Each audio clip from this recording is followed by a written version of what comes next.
प्रभाग क्रमांक 11 मधील शिवसेना मनसे युतीचा पॅनल विजयी होण्यासाठी सातपूर कॉलनी दक्षिणेश्वर हनुमान मंदिर परिसरातील सामाजिक कार्यकर्ते सोमनाथ पाटील यांनी हनुमान चरणी नवस केला आहे। मनसैनिक अतिशय तळागाळापर्यंत जाऊन मतदारांच्या गाठी भेटी घेत आहेत आणि पॅनल निवडून आणण्यासाठी काम करत आहेत। सर्वसामान्य कुटुंबातील व्यक्तींच्या महिलांचा पॅनलमध्ये सहभाग असून सर्वसामान्य नागरिकांच्या समस्या सोडवण्यासाठी सर्वसामान्य घरातीलच उमेदवार निवडून द्या असं आवाहन सलीम शेख यांनी केलं आहे। तर हा पॅनल निवडून द्या असं आवाहन सामाजिक कार्यकर्ते सोमनाथ पाटील यांनी केलं आहे। दरम्यान या पॅनल निवडून येण्यासाठी त्यांनी साक्षात हनुमान रायाच्या ठिकाणी नवस देखील केलं आहे।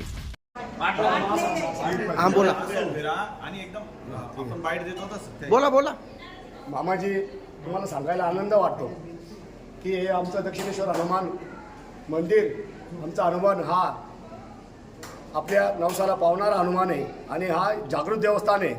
याच्यावर पूर्ण कॉलनी परिसर आणि पूर्ण नाशिक परिसराचं त्याच्यावर निष्ठा आहे। त्यामुळे मी आज आमच्या हनुमानाला प्रार्थना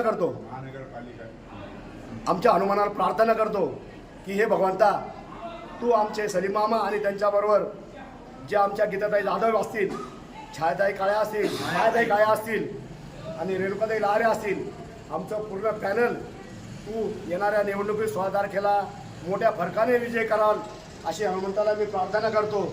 आणि माझ्याकडून आमचा पॅनल निवडून आल्यानंतर येणारा जो हनुमान जन्मोत्सव आहे, या जन्मोत्सवाला 101 नारळांचा मी इथं हार टाकेल। मी हनुमंताला मी साकडं घालतो, हे हनुमंता तू आमच्या या पूर्ण पॅनलला सक्रिय मदत कर, शक्ती दे आणि आमचा पॅनल निवडून आण, हीच मी प्रार्थना करतो हनुमानाला। जय हिंद, जय महाराष्ट्र।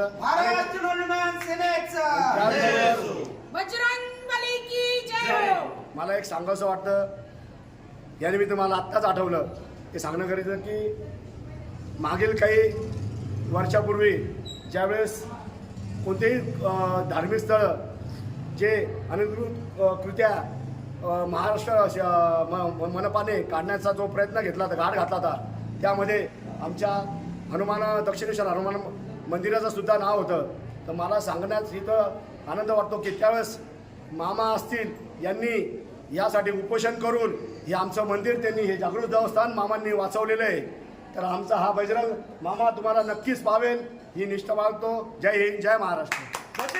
तुषार ढेपले, अटल न्यूज, नाशिक।